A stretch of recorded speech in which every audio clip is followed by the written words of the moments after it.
Can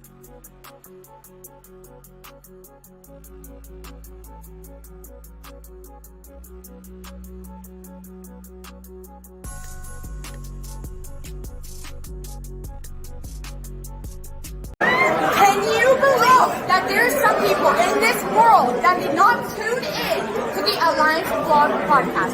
Shame on you! Shame on you! My name is Ella Indy, and I'm one half of the NWA Women's World Tag Team Champion. And I'm Tiffany Page, the other half of the NWA World Women's Tag Team Champion. And you better go listen to the Alliance Vlog, what is it called? Podcast, period. You're ugly.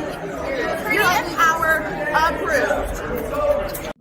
Hey guys, check this out. I am officially now sponsored by Dubby. Dubby is a clean energy drink made to give you focus with no crash. If you guys are like me, you're always needing a burst of energy, especially with one with no crash. Dubby contains vitamins, amino acids, a nootropic, and 150 milligrams of caffeine. It keeps me awake with no jitters, guys. Check it out. Merch link is in the bio. Dubby.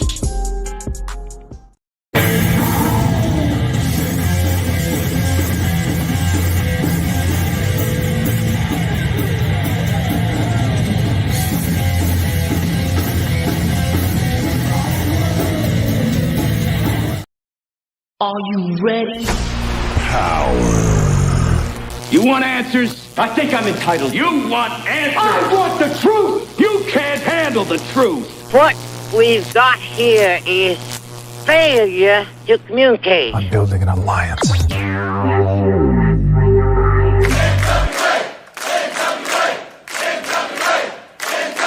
God bless the internet. Okay, Let's party. It's showtime. It's time for the Alliance Guys podcast with your hosts Kevin Frazier, Jaden, DKM, and J. Cal. Referee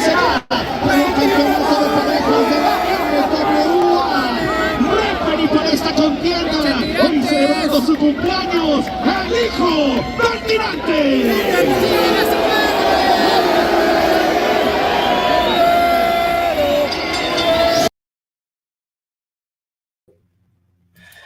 I could have done it better, but I didn't do a good job of that intro. But of course, wait, let me try this again. Hola, amigos. Bienvenidos a la podcast de Chicos de Alencia, una presentación de alliance-wrestling.com. My guest, Mecha Wolf. What's up, brother? How are you? I'm doing great, man. I'm doing great.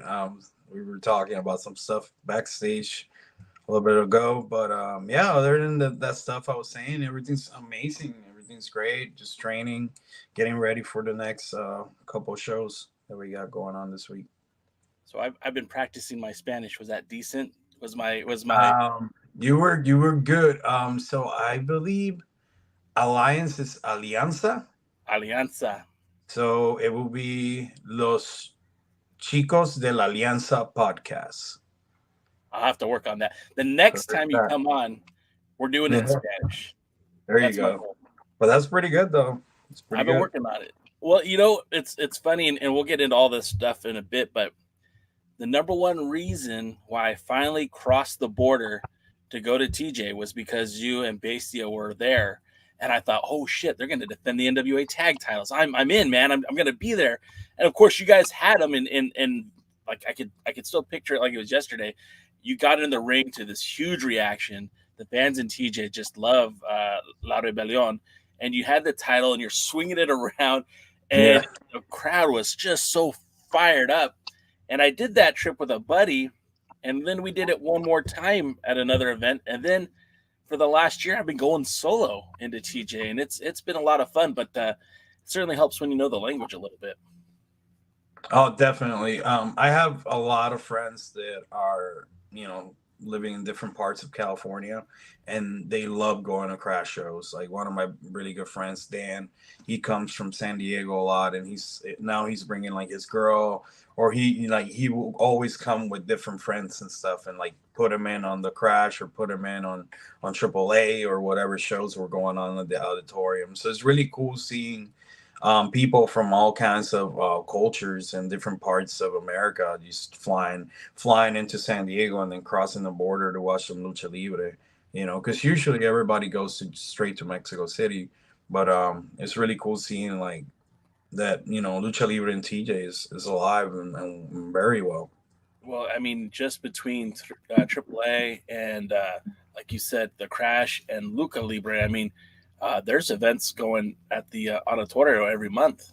And I mean, outside of the last show that I went to, it's always been really, really packed. The last one was a little light, but that's, that happens, but it was still a pretty good show. But let's not talk about that. Let's talk about you, because that's why you're here. Obviously, all of us in the chat, we're big NWA fans. This is an NWA podcast.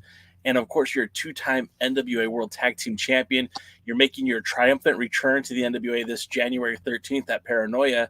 But you're coming back not as a tag team wrestler, but as a solo act. Tell us about this new adventure that's coming up for you in the NWA, no longer as a tag team wrestler, but as a solo. I was as surprised as a lot of people were, to be honest with you. Because usually, Bestie and myself we talk like every day, basically.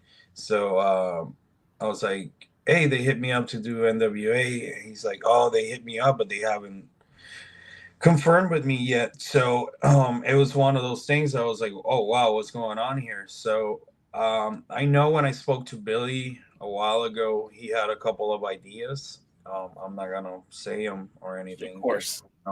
Who knows what's going to happen down the line. But I was very surprised. But at the same time, I was kind of happy because I get to show what I could do as a singles wrestler, which is how I started all along. And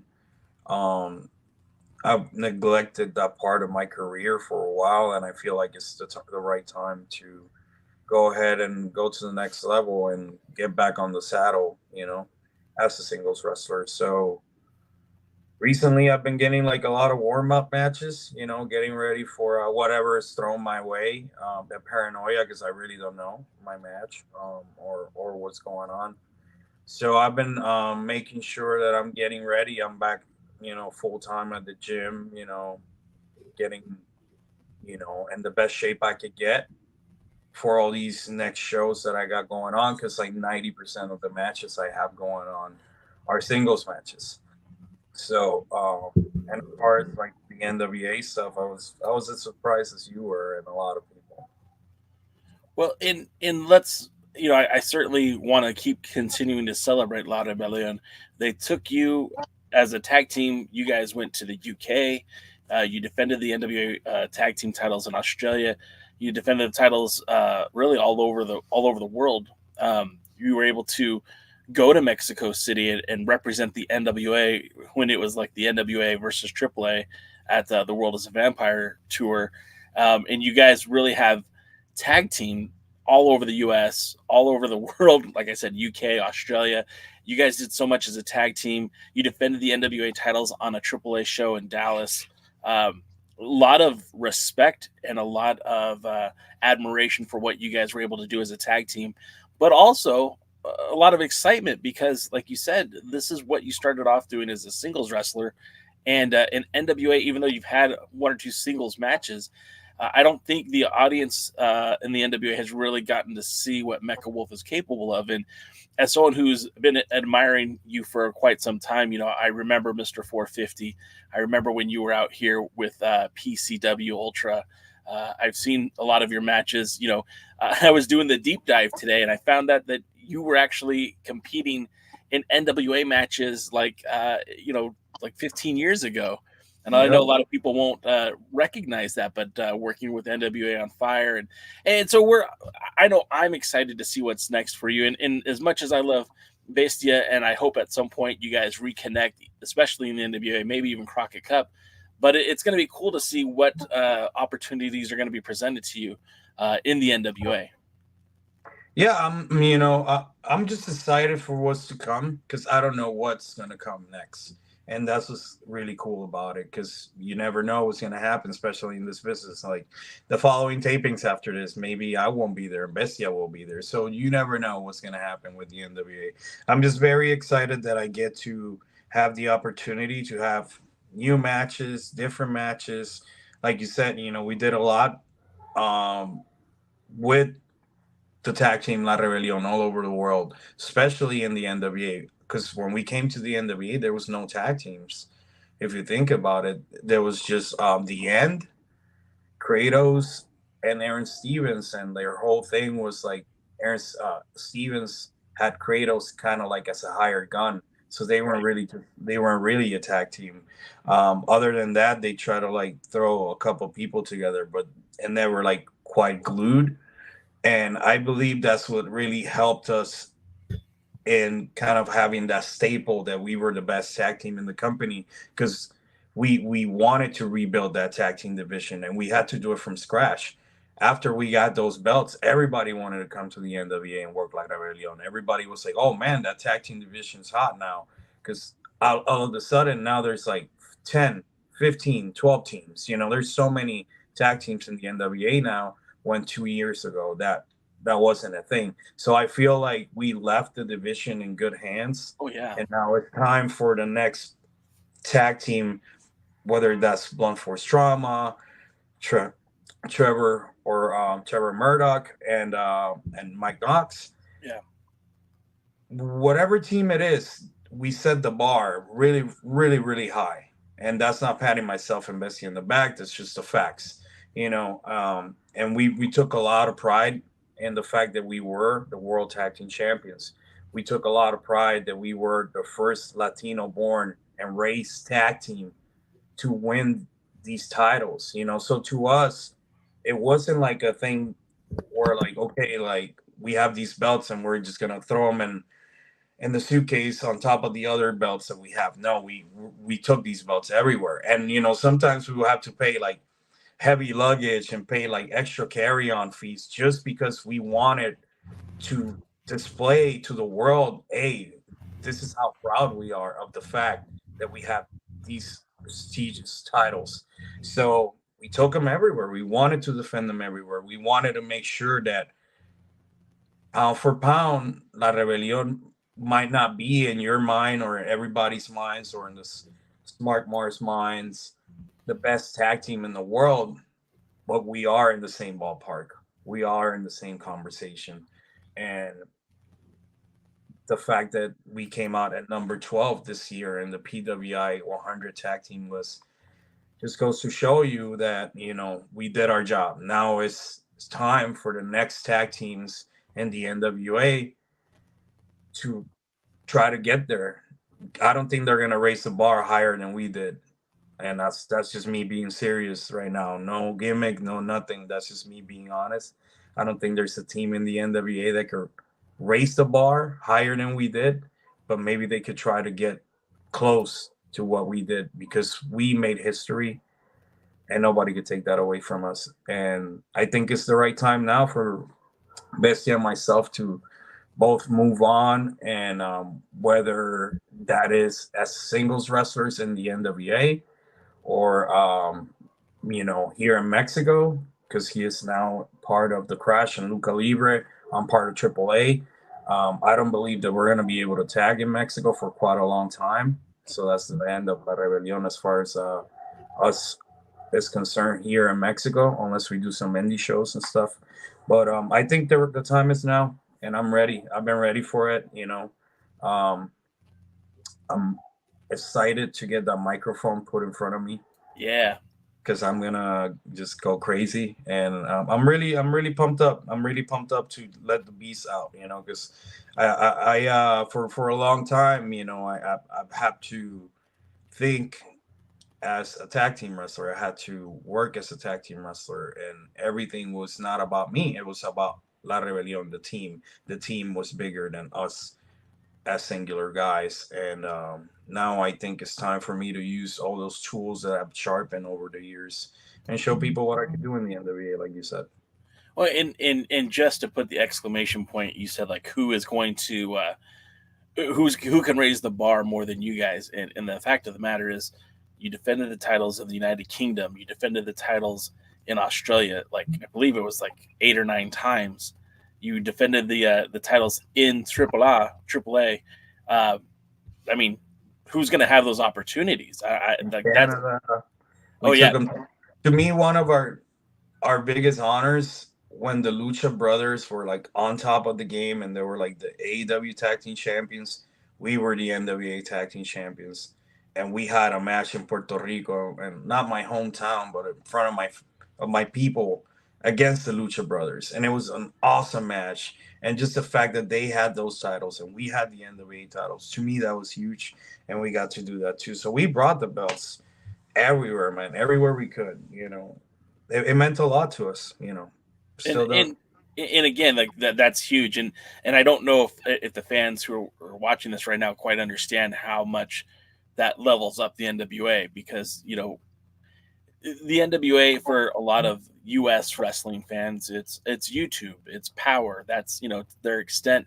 Some of them order the pay-per-views, cool, they get to see that too. But the fact that you were kind of going back to the grassroots of what the NWA used to be, where those titles traveled all across the world, I think it says something. It's a statement, and you and Bestia Seis have very much to be proud of. And I think just the last thing I'll say on it is, if not soon, hopefully later, we'll see La Rebellion in the NWA once again. I hope so too. With that being said, let's go back a little bit, because you mentioned Puerto Rico. I know that you're Puerto Rican. I hope a lot of the audience knows that you're Puerto Rican. Puerto Rico has two very prominent promotions on the island. Of course, there's the IWA Puerto Rico, and they used to, in the past, had relationships with the NWA. And then there's Carlos Colon's World Wrestling Council. Both of those promotions you participated in really early in your career. Can you tell us about those experiences wrestling on the island, and how that's different from wrestling in the States and wrestling in Mexico? So starting in Puerto Rico is very different from like the start that anybody would get in America, just because of the fact that there at the time there was two major companies, and then there was the third one that was like kind of like below those two, and that was everybody's goal, because the independent circuit there is not great at the time. Now it's like there's like 50 something companies in Puerto Rico, but it was very small. So at the time, there was just, if your goal was to be on television, you were either going to work for Savio Vega or you were going to work for Carlos Colon. I was trained by Invader 3, Johnny Rivera. He was in the WWF, tag with Andre the Giant. He was in Japan. He was all over the world. And he taught us the right way. So he brought us to this IWA tryout. It was the first tryout in Puerto Rican wrestling history. And the winners of that will go and move on to work for television. So I had my match, and at the time I was like one out of two people in the island to do the 450. I'm talking about, like, this is 21 years ago. So, you know, I hit this 450, 1, 2, 3, Savio Vega, Shane the Glamour Boy, all these people that I used to watch on TV just pop out of their seats and just go. And, you know, they call me up in my house. I was living with my mom at the time. I was like 17 years old. And my mom is like, hey, some Savio Vega guy's on the phone. I thought she was like joking, you know. So I pick up the phone and he's like, can you be here Saturday? And Bayamon, a Pepin Cestero, which is like basically Puerto Rico's Madison Square Garden. And of course I say yes. You know, I figure out how to get there. I had my match. It was terrible match. Terrible match. It was one of the worst matches I ever had in my life. They put me against this guy that was, you know, he meant his whole purpose was he was there to make me look good, and he didn't. But somehow I still got a job, so they gave me a contract. You know, I was with IWA for about a year. Then I left, went back to WWC, and to getting back to the actual root of your question, I learned so much because I was 17 years old and I'm on television. You know, I know where the hard cam is at. They're teaching me how to cut promos. I was terrible at promos. So they're making me do these promos over and over again. They're giving me tips. They're giving me, you know, all this. They're just sending all this knowledge towards me. and I'm absorbing all of it because I'm so young. So I'm just picking everything up from everywhere. And when it was time to leave IWA, I went to WWC, and now I'm absorbing all this other type of knowledge from Carlos Colon and all these other people. And it really helped me learn how to work the style once I moved to America. And it became almost so easy to me to like adapt to American style, because Puerto Rico is basically the same thing, just more storyline driven. You know, everybody in the Indies just wants to have the best match in the card. But in Puerto Rico, the main thing was like a sick promo, an awesome storyline that's gonna lead you into this match, right? And you could go and have this match, and 90% of the time it will be like Savio Vega or Invader #1 or Ray Gonzalez or Shane the Glamour Boy. And like maybe in the whole match there's like 5 moves. And the two guys combined, and the people are like up here the whole time on top of their seats. So I learned very young how to be able to work that type of style anywhere in the world. Because if you're good there, you can be good anywhere. Puerto Rico is kind of like Chicago or New York. If you can make it there, you can make it anywhere. So being able to learn and absorb all this knowledge from all these guys, me being 17, 18 years old, being around guys that are in their 30s and their 40s that been around, I got my ass kicked a lot. You know, I learned a lot of humility. I learned a lot of respect for the business. And I was raised with old wolves, you know, that been around. And I was just this little cub, you know, like learning and absorbing all this knowledge. And then finally, when I was able to leave Puerto Rico and come to America or go to America, I had all this knowledge of like somebody that's been in the business like 20 years almost in a way, because I was riding the cars with the guys, you know, I was listening to the stories. I was there backstage with like legends, like real legends, like Scott Hall, you know, like Sabu. I was around the Great Muda. I was around like all these guys, you know, like the generational wrestlers from Puerto Rico, Ray Gonzalez, Ricky Banderas, Leon Apollo, you know, Thunder Lightning, all these guys that were great at the time that I was watching on television.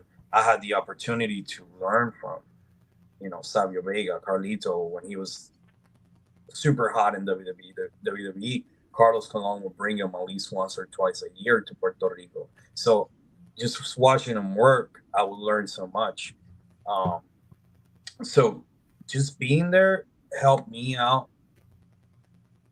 So by the time I left Puerto Rico, I had so much more experience than any other average guy. You know, it really helped going through that. When thinking back to Puerto Rico and the two big promotions, for a fan, what would be the noticeable difference between IWA Puerto Rico and WWC? I mean, and I guess maybe as a worker too, like how was it different? How, like, which, you know, like growing up, you know, as a teenager, I used to watch the Monday Night Wars. So I was watching, you know, Raw one night and Raw the first hour, Nitro the second hour, and going back and forth all night. Was it similar? Like, was it a whole WWE, WCW type vibe on the island, or how was having the two separate promotions? So it's really interesting because WWC would come on Saturdays and Sundays, and so that WWC would be from 11 to 1, and IWA started from 1 till 3. So, you know, it was almost like the WCW WWE thing, but in a way, it's like WWC was the WWE because they've been around for so long. Right. You know, WWC's tradition, you know, they've been around for years. They've been around forever, right? They just had their anniversary number 50. So they've been on television for 50 years. So you got to think that in a way they have like this advantage over the IWA. But back then it was like sometimes WWC will be down here and IWA will be up here. So they always had like kind of like this competition of up and down. And it was really interesting watching it as a fan and then being part of it, you know, on both sides. Because to me, the perfect way to compare it is like CMLL and AAA. They're completely different. WWC is completely old school. They're like, they really believe that big guys, old, mid-card WWF wrestlers that just got let go, and one main storyline, that's what's going to draw your people for the big shows. IWA, they really, really invest in their local talent, their local heroes, and they build these local heroes into huge stars. For example, like Ricky Bandera started as like nobody, and then he became like a god in Puerto Rico because IWA built them to that point. And then he went to Mexico with all that knowledge that he had from IWA and became a god here in Mexico. Then he went back to Puerto Rico. He was like Omega level god. So like IWA built all these stars. WWC always trusted their old school talent. So gotcha. I don't know if that puts it to perspective for you, but no, that makes a lot of sense. Explain.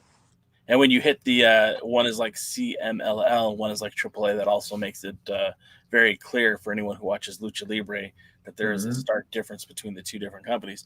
And as a fan, I'm not saying one's better than the other, but you could definitely see that there's different styles when it comes to promoting and raising up talent. You could see one that uses kind of holds on to a lot of the legends, and another one that kind of starts with the younger crowd. So that I get the comparison there. When you were in Puerto Rico before you started wrestling, who did you idolize? Who convinced you that you wanted to be a pro wrestler? Who was the person or persons that made wrestling so within your grasp that made you want to be a star? This is a great question. I was a huge Ricky Banderas fan. Like everything he did. When he brought Vampiro in and they were like the brothers in pain or whatever, and they were both like vampires, that was like the coolest thing ever to me. I loved Ray Gonzalez. He was so good at like captivating the crowd with his microphone skills. And then I really liked the junior heavyweights. Yeah. Like there was this guy, Alex Montalvo. He was like one of the only guys doing a moonsault. I liked him because he was on television and I got to watch him. And then, like around that time that I was watching as a fan, IWA would bring a lot of WWF wrestlers. So they brought in like S.A. Rios, they brought in Super Crazy, they brought in Jeff Hardy. So I got to watch all those guys. And those were always like my favorites. Like I always liked the cruiserweights in Puerto Rico. Obviously I like the American wrestling, tons of American wrestlers and tons of Japanese wrestlers. But as far as Puerto Rico goes, I feel like those would be like my top guys, like Ricky, when Ricky was on top, Ricky Banderas, they brought Vampiro in, and Ray Gonzalez, those were like my guys. Like I remember when like Ray Gonzalez turned on Carlos Colon, I thought it was the coolest thing. I was like, yeah, hell yeah, Ray Gonzalez, and I was a kid, like everybody hated Ray. I was like, this is the best thing ever, So I was already a heel since I was a kid. So let me ask you a dumb question because it was just said in the chat. Technically, Jay, they're talking to me. Puerto Rican wrestling is Lucha Libre. I never really considered them to be the same. Are you telling me? Not at all, man. You throw a Puerto Rican wrestler inside a Mexican ring without any training, and they're gonna be running around like a chicken with their heads cut off. Not even anywhere, not even close to similar at all. I always kind of thought that too, and I know that our pal Jaden, who's sometimes on the show, always points out that a lot of what we saw in ECW in its extreme days came directly from like Puerto Rico, where Memphis borrowed from Puerto Rico and ECW borrowed from Puerto Rico. So like I never really thought of it as the same as Lucha Libre. To me, they were very different animals. Yeah, Puerto Rico, like I mentioned before, is very storyline based. The matches are very punch and kick, straight to the point. Like I said, you might see 5 moves total in one match. As far as like Lucha Libre is more like a high flying spectacle. It's like you're watching Cirque du Soleil almost in a way, with all these creative, colorful, characters. Puerto Rico's blood and guts. Yeah. Blood and guts and great storylines. And I say that from experience because I'm a Puerto Rican guy that moved to Mexico, and I had to learn the style from scratch because it's not anywhere close to the style that they work here. So they even work in different arms, like different sides of the body. So yeah, it's completely different. But oh, we lost you. It's awesome because it's two completely different styles, and that's what makes it awesome. That's what makes it great. Like when Pierrot went to Puerto Rico, he became a huge star in Puerto Rico, just like he was in Mexico. But the one thing that he did was he didn't try to wrestle like the Mexicans, and he didn't try to wrestle like the Puerto Ricans. He wrestled like this hybrid style, and he got so over with the crowd because he was this Mexican guy, with a mask coming after your heroes, and everybody wanted to see him dead. So he was just like probably having the easiest matches of his life compared to the stuff he would do in Mexico, Yeah.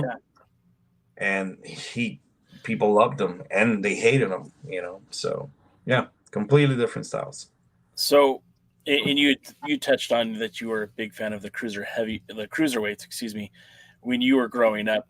Now, let me ask you this, because I always tell people my definition of the best time in pro wrestling was like in 1995, 1996, during the Lucha Libre invasion into the WCW Cruiserweight division, where you had stars from Mexico merging with stars from Japan. So you'd have Ultimo Dragon, you'd have Rey Mysterio, you would have Psicosis, you would have Juventud Guerrera, you would have Chris Benoit, Chris Jericho, and really I felt like Dean Malenko, Eddie Guerrero, can't forget Eddie. And it was just such a great time in wrestling where I felt like you got a little bit of everything. You'd have the high flying, the lucha libre style, the technical wrestling. To me, that was the best. Did you also get to watch that when you were coming up, or is that something that you missed because it was in the U.S. and not necessarily in Puerto Rico? Oh, I was definitely channel flipping between Raw and Nitro, definitely, and I will never ever switch the channel for the cruiserweights. The cruiserweights were my favorites. I love like the main storylines, but I was always like really into Sting. I love Bret Hart. But like the cruiserweights, they were like on a whole different level, and I really believe that without those cruiserweights, it will be like no indie wrestling style that we see today, or no AEW, like those matches that you see in AEW or like New Japan or any of those places. None of that would exist without the WCW cruiserweights, and that's a huge part, thanks to Conan and thanks to AAA, because CMLL, they were like working with like WWE, and they were also working with AAA here and there, but AAA solidified their deal with WCW, and I feel like thanks to that, we got a lot of the style that we see now today in pro wrestling. And what's really cool about it is that I got to work like 80% of those guys that you mentioned, Yeah. And it's always been a great honor for me watching them on television and then being able to like, oh man, like I get to go with these guys who were like So yeah, I love watching the cruiserweights, love watching WCW. I'm a huge fan of the sport, and I study the business. I study the business, and I make sure that I know my stuff. So you decide to leave the island, you come to the United States, and you land in Chicago. Mm-hmm. So this is something that I'm always curious about, because when anybody comes to the United States, and yes, Puerto Rico is a part of the United States, but it's a little bit different. But anytime someone chooses to move to a part of the country of the United States, I'm always curious as to what influences their decision.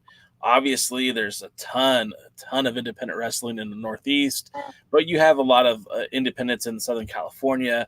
Obviously, in the Midwest, Chicago, there's a lot of activity. Hell, even in Florida, Florida's always been a hotbed of pro wrestling. What made you decide to go to Chicago? What was the key factor that gets you there? It's always a girl. Perfect. I'm not gonna mention who, but she's in the business. At the time, it was a love. I was a young pup. Yeah. So I moved to America, and we both moved. She moved in first, and I moved like a few months after. I found a place to train literally the week I got there. Within the week that I got there, me finding the place, the head trainer quit. So then they made me the coach of Windy City Pro Wrestling. I mean, I'm not trying to make fun or anything, but like you were there to learn, and now all of a sudden you're no, training? I wasn't there to learn. I was there because I wanted somewhere to train. Oh, okay. I already had my name that I built in Puerto Rico, so I just wanted somewhere to train, get my foot in.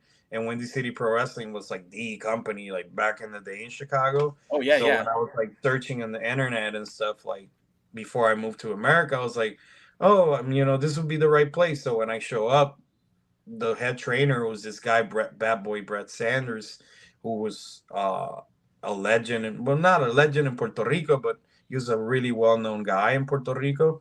And I literally used to watch him on TV on both IWA and WWC. So when I walk in, I'm like, dude, you're Brett Sanders. I used to watch you on TV. He's like, oh, you're Mr. 450. I used to watch you on TV. That's awesome. Wait, what? So he's like, dude, you don't need to pay or anything. He's like, just come on in. And then I ran the class that day because I've always had for some reason, I've always had that gift of teaching. So I ran the class that day, and literally a couple of days later, he's like, here's these pair of boots. I quit. You could teach the class. You're way better than me. So he left. So then I started getting my bookings and getting my foot in the door and in Chicago. And I met this guy, Steve Boss, who's still to this day is a great friend of mine. And he helped me get more bookings in Chicago. And so on and on, I had to grind. It was a grind. I didn't know anybody. I had no friends. It was cold as hell. I never seen snow in my life. I never owned anything more than a hoodie for winter. Yeah. Winter season was just about to start because I just moved. I moved in there. I moved to Chicago in 2008, in September of 2008. So it was getting cold, and Chicago was very cold. So shortly after, broke up with my girlfriend, so I ended up by myself in a city that I don't know anybody, but I'm so crazy and relentless. I'm like, I'm not going back, dude. If I go back, that's like failing. If I go back to the island, that's like me failing. I'm going to get comfortable, and then I'm never going to leave ever again. So I was like, you know what? I'm going to suck it up, and I'm going to make the best of this. And I did. And thanks to that, I got a lot of really great opportunities. I got to go to Mexico for the first time, thanks to a company in Chicago called GALLI Lucha Libre, who still brings me into this day. Shout out to Carlos from GALLI Lucha. He was the first guy to believe in me, and he's like, you know what? We're gonna send you to Mexico. They sent me to Mexico. I learned the ropes in Mexico. Came back. Lived in Chicago for a few more years. Then I moved out of Chicago, and I had my first WWE tryout ever while I lived in Chicago as well. So I owe a lot to that city. I always tell people that's the city that made me into a man. Because it was tough. It was tough for a kid from Puerto Rico to move out there by himself with no money, with no family, with no plans. You know what I mean? No backups. Yeah. Like nobody would do that. You know what I mean? But that's a huge leap of faith. Yeah, I did, and I luckily I was able to work my way through the Chicago wrestling scene.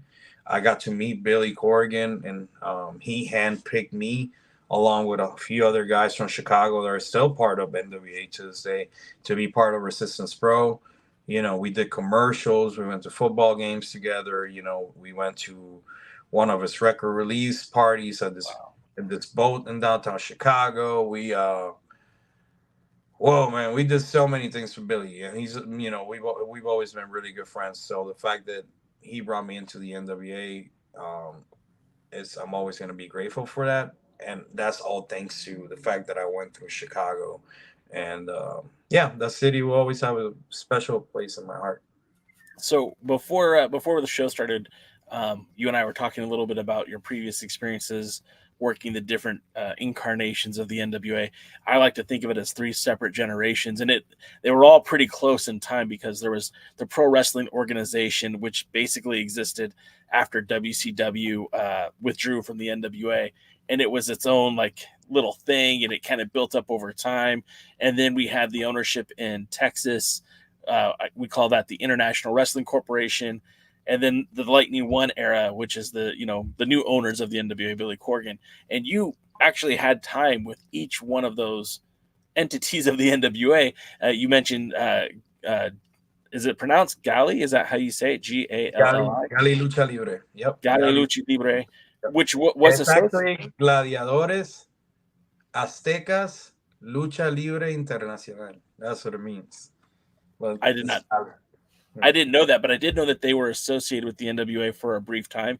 I know a lot of at one point they had even booked to have Blue Demon and the Sheik wrestle for the 10 pounds of gold, but it just never materialized. That match never happened. But at one point you were wrestling for that promotion, and you were officially the NWA Chicago Lucha Libre champion. Yeah. I was, and also I was in NWA On Fire for the Savaldis. That's where I was going next. The Savaldi. Now, you probably don't know this, but a dear friend of ours who passed away a couple of years ago, Rob Allison, was actually the jack of all trades for On Fire. He would hold cameras, he'd do post-production for him, stuff like that. Wow. He would always talk about On Fire. That was his home promotion. He worked for the Savaldis. So he was always telling me about guys I need to look out for and who I should be watching. And yeah, I never put 2 and 2 together that was you working On Fire in the I think, where was that? Like in now I can't remember what cities you guys were in. I guess it was mostly in Maine. Yeah, it was all basically Maine. And just quick little fact, and I think it's hilarious. So Mario Savoldi sees me, this young Puerto Rican, Mr. 450, Mecha Wolf, whatever you want to call me. I had no beard, just long hair, skinny. I weighed like 160 pounds soaking wet. And his amazing idea was like, you look Italian. Your name is going to be Gino Brito. I'm like, so wait, you want me to fake like an Italian accent? I'm like, I can barely speak proper English because I just moved to America. So my English was super broken. Like I have an accent right now, but it used to be really bad back then, right? So I'm like, because I guess there was Apollo was in the company. Yeah. Puerto Rican. The tag team champions were Puerto Ricans, and there was another guy that was Puerto Rican, so they couldn't have a 5th Puerto Rican guy, right? So they're like, oh, we got to make you Italian. And then we ended up settling for Cuban. So the name they gave me, of course, was Jesus Castro, because I'm Cuban, so they got to call you Castro. It's the stupidest crap ever. But I went with it because I just moved to America. It was a chance for me to get my foot in the door. It was a chance for me to go and work television. And again, I knew where the hard cam was. I knew how to cut a promo. So I had already all this training from PR. So working there, everybody loved working with me back then. And NWA On Fire, because it was so easy putting matches together with me, because I already came from the system that was basically made to work specifically for companies like the NWA. So yeah, it was cool. Other than them trying to make me Italian and then Cuban. Well, my next question for you, and I guess you already answered it, but I'll say it anyways, because IWA Puerto Rico, it sounds like right after you left and started working for WWC, started a relationship with the NWA, specifically David Marquez. and the Savoldis, and they literally held the finals of the NWA World Title Tournament right there in Bayman, Puerto Rico. And I thought maybe that bought the library as well too for IWA. They bought like a huge part of the library. Now you said bought, and I always said bought, so I don't know which one's for sure.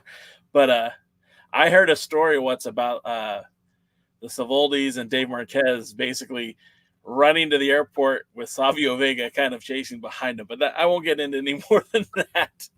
Oh man. I always kind of assumed that when I found out, I kind of assumed that it was because of your time in Puerto Rico and that, they had some stature there in Puerto Rico, but that's not the case. Yeah, they came into PR shortly after I left, and okay. I met them in the States after they had left PR. That's how I knew about them, and that's how they knew Apollo and stuff, because Apollo was living in the States at the time as well. So he was the NWA North American champion, or no, national champion, I think. One of them. And the NWA tag belts too, with D'Lo Brown and TNA. TNA, yeah, and that's kind of the cool thing too. At that time, where TNA had that relationship with the island too, and they, when they brought in El Gran Apollo, and I always thought El Leon Apollo, El Gran Apollo, but it's all the same. And I always thought that dude deserved better. I felt like he never got the strong end of the stick. He screwed up a lot of his chances, man. Well, he'll tell you himself. That's a lot of his own doing. It's a shame because he was freaking huge, dude. Oh yeah, the biggest Puerto Rican I've ever seen in my life, man. Like, he was so big, and he looked like he ate 3 Puerto Ricans. Are you kidding me? That dude was huge. That just goes to show you that, one wrong turn could mess your whole life up. But he's doing great now. He actually has a company in Florida called Lionheart Wrestling, and I just went there to work for them about 2 months ago. So I hope everybody's doing. I hope everybody realizes that, like, there's always room for you to improve and have a second chance. And little known fact, Alex Mystery that's in the NWA, he's Apollo's son, the son of the great Apollo. If you didn't know, yeah, didn't know that either. I didn't see him when he was a kid, so like it's funny because he was backstage with us in NWA. I was like, bro, I used to watch you when you were like a little tiny little guy, and you used to be so annoying. And look at you now. Crazy. It's really crazy. Real quick, Sam Retro wants to speak into existence that he wants to see you and Silas Mason for that national title belt. Oh man, that would be amazing. I love Silas. I'm a big fan of his work.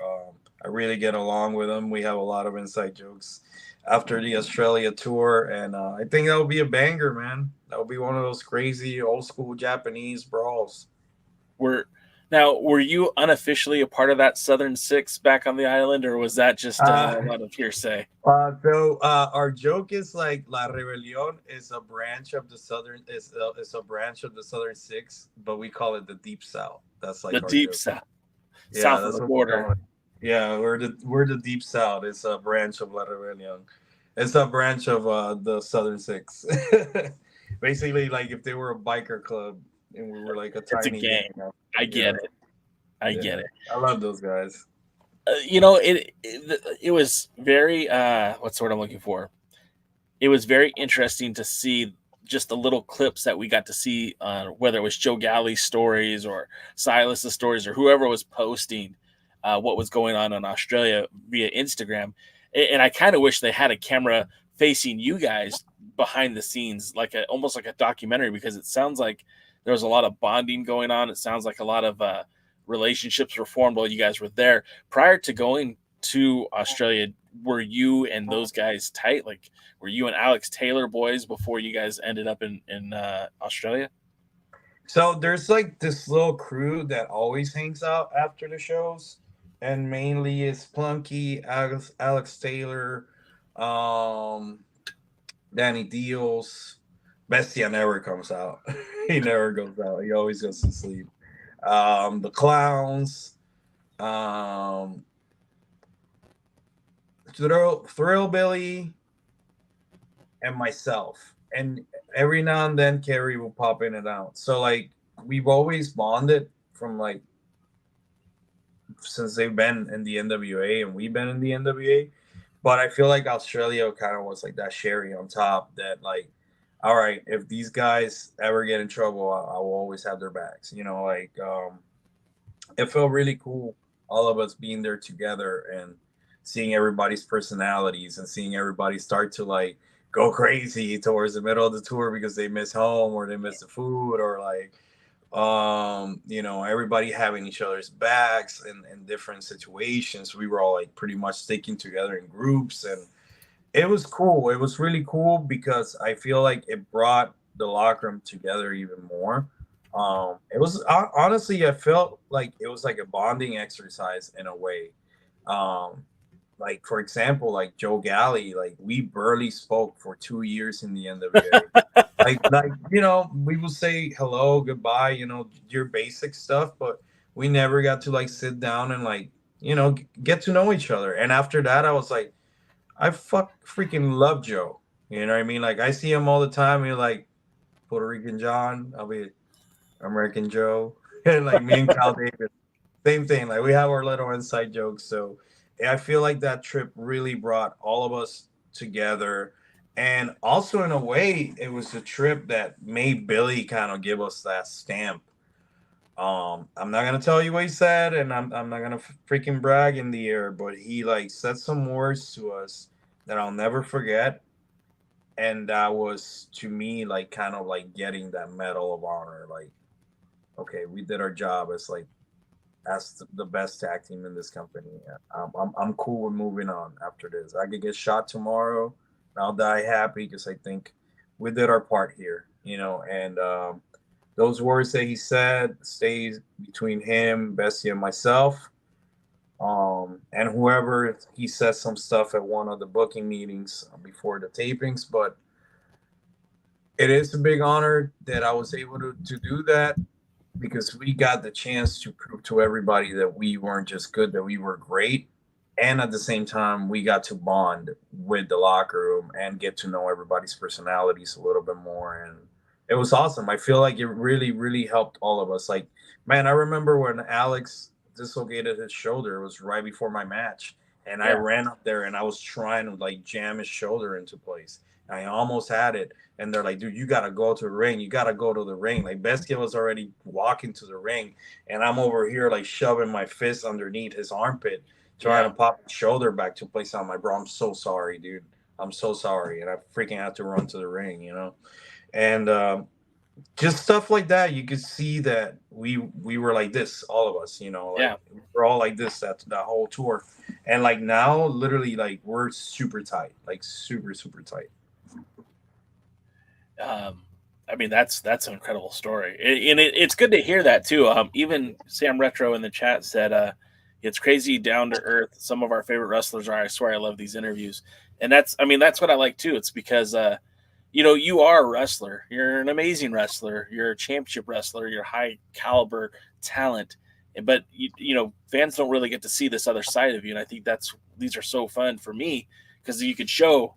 You know, I've been able to talk to you after shows, and not every fan gets to do that. Not every fan gets to see, you know, the person behind the wrestler. So thanks for taking time to be. Yeah, a lot of people don't even know what we look like half the time. Like, I remember one time they wouldn't let Bestia backstage because, you know, he's built like a teenager. So, like, he, like, walked in and, like, nobody knew who he was. So he's like, I'm the champion. What are you talking? It was, like, one of the... man, I don't remember where it was, but it was like somebody that was trying to get a job in the company, and they had to do security that day. And like, I was like, really, you don't know like, at least know who the champions are in the company, like bare minimum if you're trying to work here, right? So like, I just kept laughing because like universally, everybody always messes with Bestia anywhere we go. Like, if we're trying to go to a different country, they always mess with him because he's Mexican. So I always make like jokes and racist jokes, like joking around. Obviously joking around between boys, busting balls. But it's funny as hell because like half of the time people don't even know what we look like. And they'll be like, oh, wow, I thought you would be like hideous underneath there. I'm like, no, we're like just some dudes. Like, calm down. Everything's cool. Like, don't shake. We're fine. We're not gonna eat you. If we get you in the ring, we'll mess you up. That's a whole different ballgame. But out here, we're cool dudes, you know. When the Crockett Cup 2019, and this was before you joined up with Billy's NWA, but I was there, and they were doing like an autograph pre-show, and I was carrying some Diet Coke that I was bringing for Dave Lagana, and I just walked in, and Willie Mack was walking in before me, and I see Colt, and I say, "Hey, Colt," and I walk in, and nobody stopped me, and nobody said anything, and it's like, if you just act like you belong, usually they'll just let you in. No one's gonna say anything. But yeah. So here's a random question for you. John wants to know, how did you learn to apply the makeup? How did that work when you first started applying the face paint? So I've pretty much been doing makeup all my career. If you look back at like really old pictures when I was like 15 years old, I was a huge fan of Jeff Hardy. So I still am to this day. So I would do different versions of my makeup that were heavily inspired by either the Ultimate Warrior design, as far as the colors, and the Jeff Hardy designs. So, throughout my career, I would pick like bigger matches to just wear the makeup on bigger matches. Then when Bestia and myself started tagging, we're like, you know what, dude, let's just both of us wear makeup.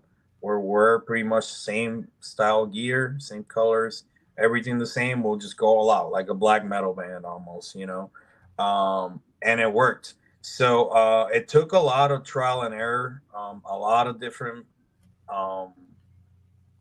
brands of makeup, different different kinds of makeup, water based, oil based, alcohol based, you name it. Like, tried all kinds, and then we found like the one that's perfect for us, and that's the one that Bestia's dad, Damien 666, has been wearing for years.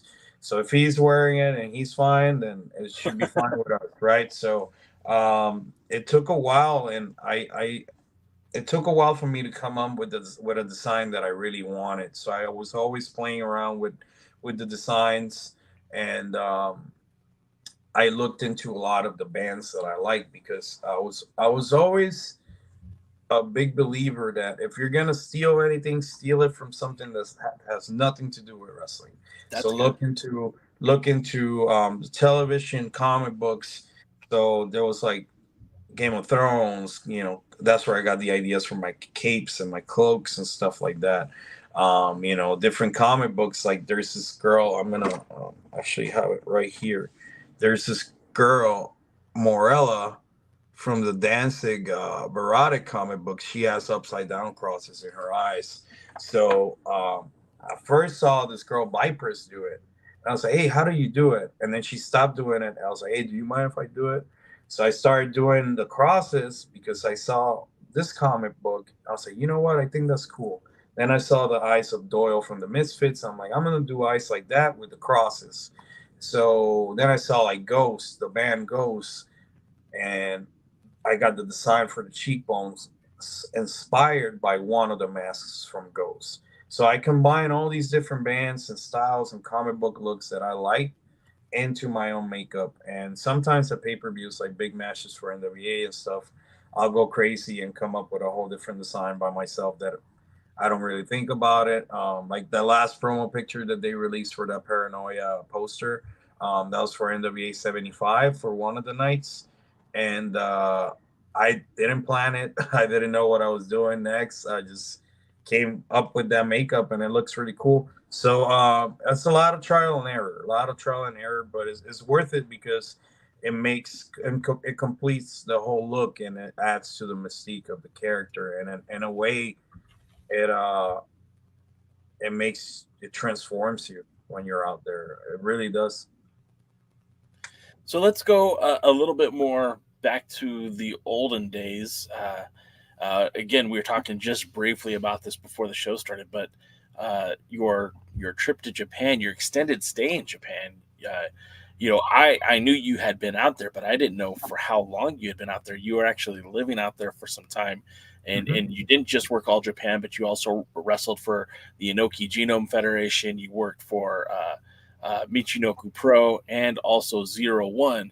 Again, Zero One also at various times have been affiliated with the NWA. Tell us about that excursion to Japan and what that was like. And you're a young man from Puerto Rico. You're living in Chicago. There's got to be so much, you know, just culture shock from being in Chicago, and now just a few years later, now you're in Japan, even maybe double the culture shock. Tell us about being in Japan and how did that happen and how was that experience? So hopefully this isn't too long-winded, but I'm gonna explain the whole story so you understand everything. Um, at the time I was living in Chicago, I was calling WWE every day. I was so hungry. I called WWE office every day, and I had gotten 2 tryouts. Um, I didn't even have any business getting a tryout. By the way, how I looked and stuff, I would not giving me a job Sure. at the time, right? At the time, and I called the office, and somebody from talent relations told me, if you want to make yourself be known, to get a job here, you have to become undeniably good, which means that you have to go to this territory, take over that territory. Then you go to this territory, you take over that territory. Then you go over here, you take over that territory. Because you're not going to learn anything working the same guys every week, every month, every year. So then I decided to move to Florida, chasing after that girl again. At the time, she had just gotten released by WWE. So we got back together, and I went back to Florida. I went to Florida, and at the time I was working a regular job, like a normal dude, because I just got to Florida. I didn't know any wrestling. I didn't know anybody. Um, and there was a couple of tryouts for TNA called the TNA Gut Check. Yeah. And before that, I had done one TNA Gut Check when I lived in Chicago. The promoter for GALLI, who I'm always grateful for, he paid for my tryout to go to Florida. And I remember I wrestled at the tapings that same night after my TNA Gut Check. I wrestled at the TNA tapings, and I won my match. It was awesome. So then I went back and did another TNA Gut Check, and D'Lo Brown was the coach. We bonded over Chicago stuff and all this stuff, and he put me in a match that night. And I believe I did a Explosion pay-per-view that same week of that tryout. And it was myself and Sanjay Dutt versus the Von Erichs, and that aired in TNA Explosion in the UK. You could probably find it somewhere on YouTube. But anyway, so after I do that tryout, I do those matches. D'Lo Brown goes to Japan, and he's on tour with All Japan. And Loki had blown his knee in one of the matches, and he was a part of the juniors. This is in 2013. So D'Lo was drinking in the bar with like 2 of the owners of All Japan, and he shows the guys my videos at the bar and calls me. At the time, I'm working at this crappy job that I freaking hate because I'm not made for this. I know what I'm made. I know what I was born to do, what I was put on this planet to do. It's not scanning boxes and typing numbers on this freaking device, right? So I run to the bathroom because obviously I can't pick up the phone. So I run to the bathroom, pick up the phone. D'Lo Brown is like, "Hey, you want to come to Japan? We're gonna pay you $1,500 a week, and you'll be here for 3 weeks. And it's on the new All Japan Anniversary Tour 2013." Wow. I'm like, dude, I'm not gonna make that kind of money here, and like if I work here for like 2 years, you know what I mean? Like it was a part-time job. So I was like, all right. So I grabbed my freaking box cutter. I walked into the manager's office and I cut this promo on him. Like, I'm gonna sell WrestleMania, brother. because he was an a-hole. He was always saying stuff to me and bothering me. He was not cool, bro. Not a cool manager. So I cut this promo on him, and I'm like, and if you want to do something about it, I'll be outside. You got 5 minutes. And I walked. 5 minutes passed. He never came out. So I went to Japan, and I never worked a day in my life after that. 2013, that was the last day I worked a job. I did my tour in Japan with All Japan for those 3 weeks. Then All Japan brought me back, but sent me to a Sierra One dojo. I lived at the Sierra One dojo for like 3.5 months. Then they sent me to Iwate, to the Michinoku Pro dojo. Lived in that dojo for a little bit. Went back to Sierra One dojo, and then came back to America. So like, it was so awesome because you had to wake up early every morning and you had to go to train. You have to be at training every day. And if you were late, they're going to make you do extra squats. You're going to, I saw so many people like talking big game, walk into that dojo and just wouldn't cut it. I saw so many American guys, a lot of people I'm not going to name, show up begging to go to Japan. They got there. They couldn't even finish the warm-ups. I saw so many people made up stories that somebody in their family died just so they had to leave, just so they could leave. I saw a lot of people drop like flies, you know what I mean? And the same people that lived in that dojo apartment, it was a guy from China, Jason Lee, who's right now late in Japan. We had a couple of Japanese guys that were there, and then 2 guys from New Zealand, James Rydeen and Tama Williams, and then me from Puerto Rico. So you had like all this kind of culture clash, and we would just see people come in and out and leave, and they wouldn't last, like a lot of people, they were not cut for it. They were not really cut for it. A lot of people talked a big game or said that, oh, I was this in America, I done this in America. It's like, okay, man, we'll see you training tomorrow at 8:00 in the morning on the dot. Don't be late. And you will see them drop like flies. And just to put things into perspective for you and how much Japanese people respect time and how much people in Japan respect Daishi Hashimoto, the son of Daisuke Hashimoto, was the guy that was the owner, the guy that opened Sierra One. Daishi showed up 2 minutes late to class during the winter. The son of the guy that opened this company. The main trainer, made all of us stop the warm-ups, go outside, and watch as he made Daishi get on his knees in the snow and made him wait the whole class outside on his knees just to show us a lesson to not ever be late. Wow. So I learned a lot in Japan about respect. I learned a lot about time and how valuable time is and how much you should respect it. And I also learned how to become a better wrestler, and it was another tool to add to my belt of tricks.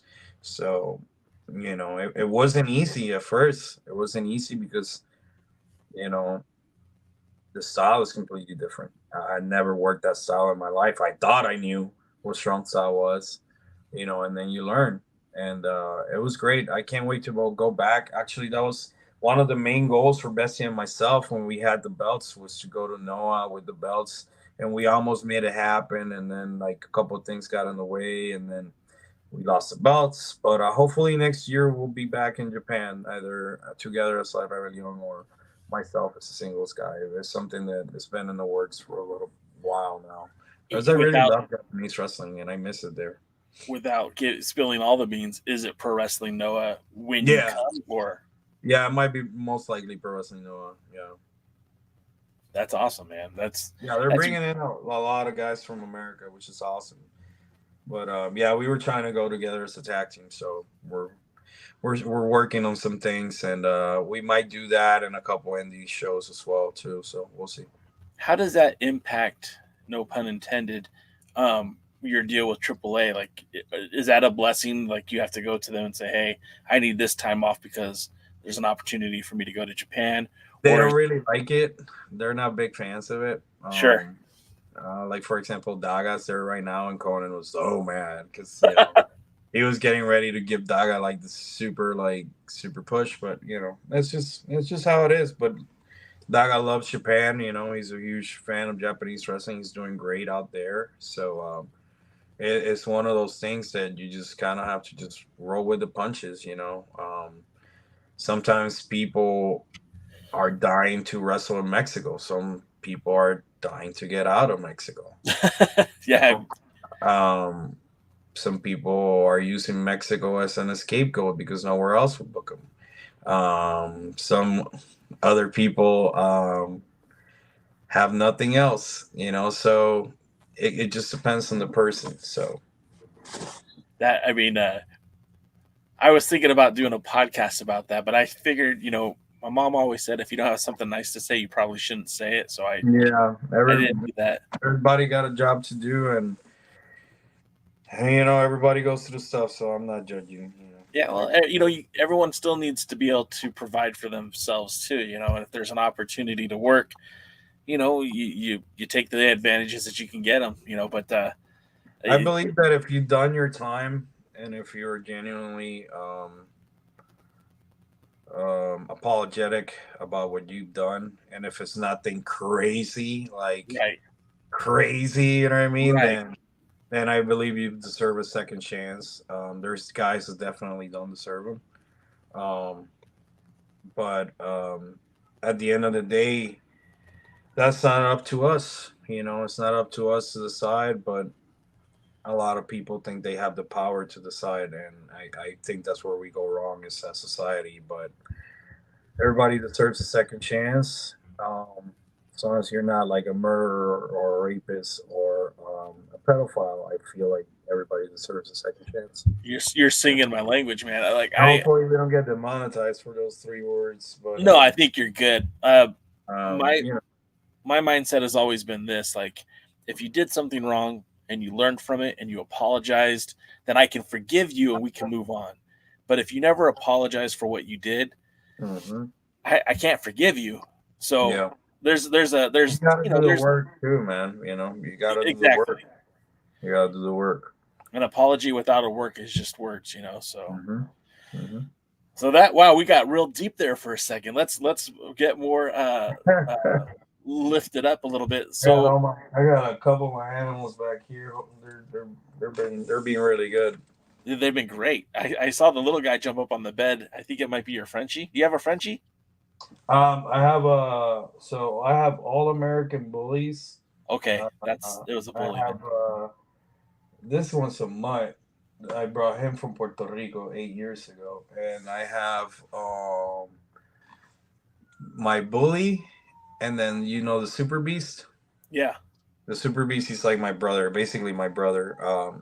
He was living here at my house, and he has a American Bulldog female, pure. So my American Bully and his American Bulldog have puppies, and there was 8 puppies, and I kept 2 of them, and they're beautiful. Blue nose, half bully, half bulldog. So there's 5 dogs here and 2 cats at the house. So yeah. I always see the cats in your Instagram posts. Yeah, little guys. They're very attached to me. Right now they're sleeping. They gotta eat in like an hour, but yeah, they're sleeping. All of them. They're being good today. Usually they'll be going crazy, but this neighborhood where I live, everybody has animals, and they're like huge dogs. Yeah. So all the dogs will get them riled up. So you go from being in Chicago to Florida. Again, that's another area where that was during the Bruce Tharp era, where you were competing in FUW wrestling. NWA FUW, yeah. Yep. And around that time too, you also challenged for the World Junior Heavyweight Championship. And I know, I feel like you've kind of maybe grown out of that division because you've put on a lot of mass. You're a lot bigger now than you were back then. Is that something that could you still qualify as a junior heavyweight? And is that something you'd want to pursue? Actually, and I mean that in the most nicest way possible, by the way. So when we won the NWA World Tag Team titles, I was 235 pounds. I was really muscular, and the most muscular I've been in my life. Now I'm actually dropping weight. The weight limit for the juniors in the NWA legally is 225. I am very much below that right now, and my plan is to go into the next year at least in the 200s, like 210, between 190 210. So I will definitely qualify to be in the juniors. I've always moved like a junior regardless of my price. So you can't take that out of the equation. It's definitely very interesting. If it were to happen in the future, it's not something that I would say no to. I feel like it would be a good way to start my climb up the ladder. That would be a good way to start it, because you do know that I could put on size. You do know that I could trim down, so you do know I could power bomb any guy on our roster, no matter how big they are, because I have had the size. I have picked up guys that are twice my size, like babies, Yeah. So if I had a chance to go into the junior division, I think it would be great. Especially because I really respect what Colby's doing. I'm a big fan of his work. I always liked him as a person. We get along great, and I think that would be a good way to start the climb to the top for Mecha Wolf. So that's something that I haven't thought about, but it's something that will actually sound pretty good. Maybe we're planting seeds here. Kokushi in the chat says Mecha Wolf versus Colby Carino. Somebody book it. I think styles make matches, and I think your guys' style would blend very well together. I think that would be a lot of fun. Is there any other opponent right now that you see in the NWA? Obviously, you just got done with a series of matches with the Brothers of Construction. Before that, I mean, you guys were mostly focused on tag team wrestling, but is there a competitor in that ring right now that you haven't faced that you'd like to? Or is there somebody you'd like to have a program with? Like, is there somebody on the roster that you're eyeballing that might catch some of that Mecha Wolf, tussle if they screw around? Honestly, I will be lying to you if I didn't say Mims. I feel like, inside baseball, I feel like he could learn a lot from working with me.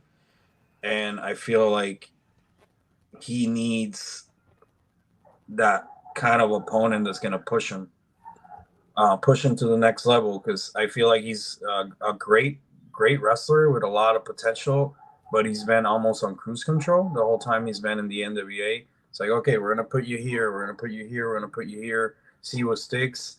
And he hasn't been able to come out of that shell. I feel like there's a lot of personality there.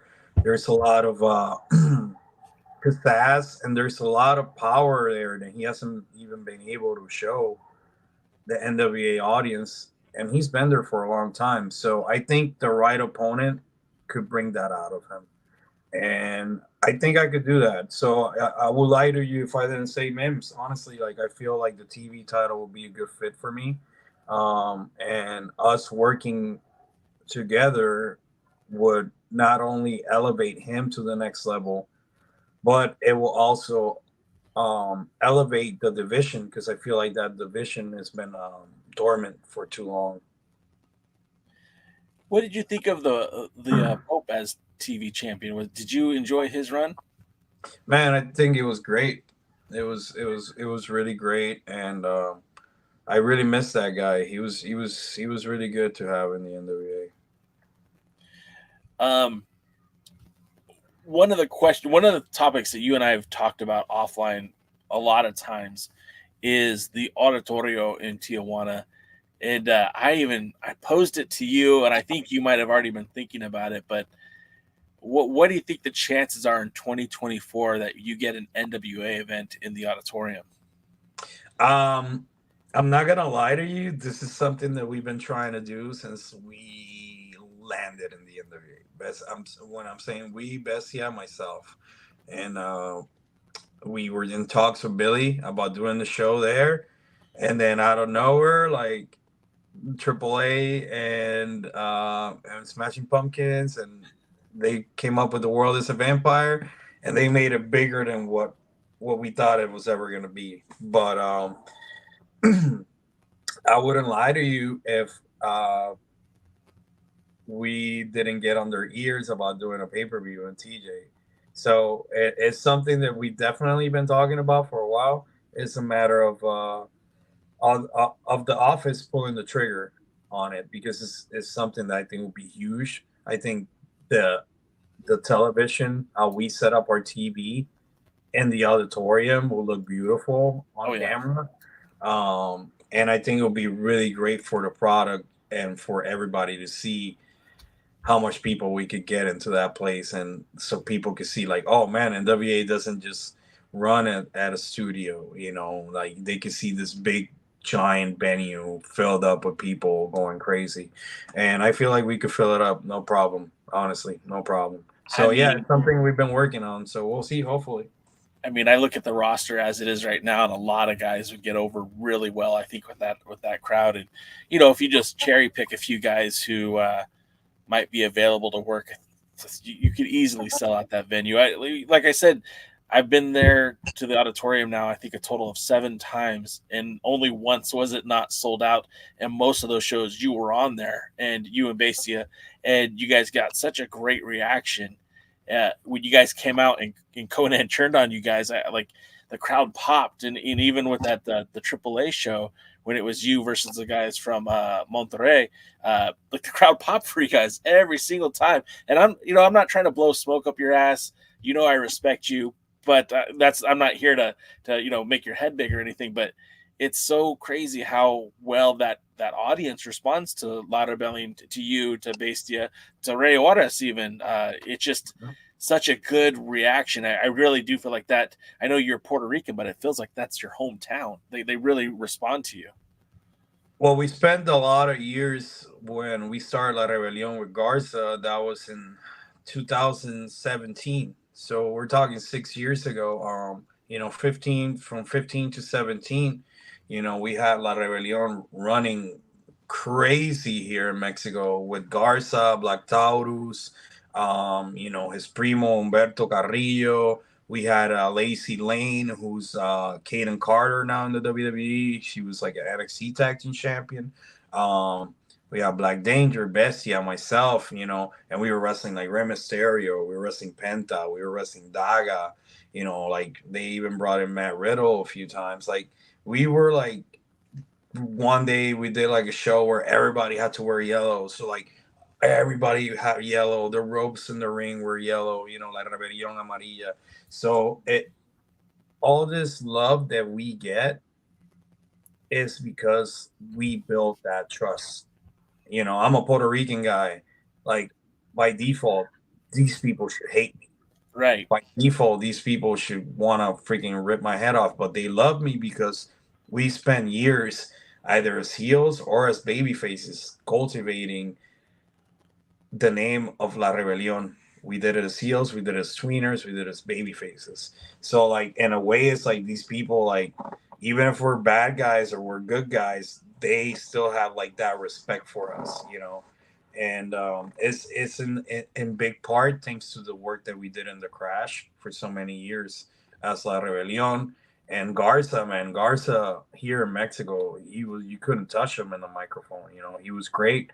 And when it was just all 3 of us, we will always sell out of merch. It was a really good time. It was a really good time. And now you see the fruits of all that labor. That La Rebellion Amarilla shirt, man, that was fire. I wish I could get one of those because I saw it online. I was like, oh, damn, dude, I need to get that. You can't buy it anywhere, but that was a fire shirt, man. Yeah. If I bootleg one, will you throw me out of the auditorium? Oh, actually, Garza owns the name, so he gave us the right to use the name, so you can do whatever you want. Beautiful. It would just be one shirt for me. I'm not trying to sell it or anything. It's just fire. No. We actually should bring that design back now that you're thinking about it. It was a dope, and also too. Do you have a merch site currently that you could plug during the podcast so anyone I can do pick up? not. I do not. I'm actually in the works of getting all that settled. I'm trying to get a website where like I have all my merch for my band, all my stuff for my wrestling, all under one roof. So right now that's in the works. I'm getting designs right now for my band, new designs for Mecha Wolf as well. So I'm waiting on the artists right now to finish all that stuff, and soon I'll make some announcements on my Instagram. Well, of course, we'll be sharing that over here. So your time in Mexico it's pretty wild, man. You started off doing a lot of the independents, back in 2015. You were working with the IWRG. Of course, the Crash, we talk about that all the time.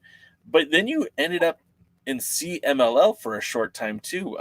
Before the pandemic, you were there, working in the ciudad, working in the,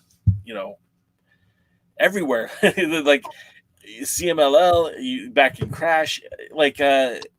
Were these all deals, or were these just like one-offs, or like were there plans to go something further when you were there, or what was the plan for you?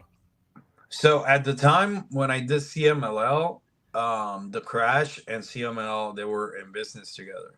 Okay. And the Crash sent me to Mexico for, I believe, a month. So I did a whole tour with the Grand Prix. And I was in the Grand Prix with Matt Taven. Delirious was there. Kenny King. Jay Briscoe, Kenny King, Oraculo, a bunch of people that were on the Grand Prix. And it was a great Grand Prix, honestly. But around that time, Crash and CMLL, they had that partnership. Around that time, this is so crazy, man. So like literally we had that show Friday. Saturday was our show with the Crash. Rush and Dragon Lee and their dad left CMLL. CMLL tells the Crash, if you use these guys and your show, I will pull out all my wrestlers, send Mecha Wolf back, and our partnership is done. So the show comes the day of the show comes around. Of course, Nacho, the owner of the Crash, uses Rush, uses Dragon Lee, uses their dad. So instead of me flying back to Mexico City to finish the rest of my tour, I get screwed out of my deal. Wow. And CML pulls out all the wrestlers from all next Crash shows. And that was it. The partnership was done. So after it was crazy was like that match. It was Adam Brooks and myself versus Lo Chavez. We had the match of the year. It was nominated for match of the year, and they threw money in the ring when it's illegal to throw money in the ring in Arena, Mexico. So people were like, screw it. Here's some money, dude. They threw money in the ring. And I was like, yes, dude, we got this. We got a spot.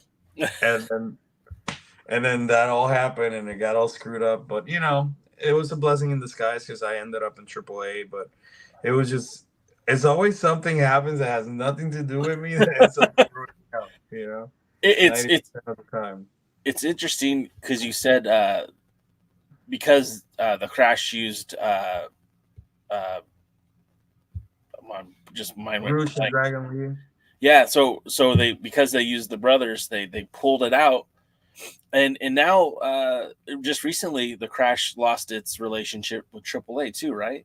Yeah, it's been about a year, almost 2 years now since they cut ties because I had to stop wrestling for the Crash so I could wrestle in AAA. Otherwise, we could not be part of AAA. So the Crash in Mexico is like that. Like if you work for someone, you can't work for someone else. And that has repercussions everywhere. Like you hear, like in AEW, it caused a lot of problems where they're now using both CMLL talent and AAA talent, but they can't be in the same match. And yeah, the other day, I had a match with TJP.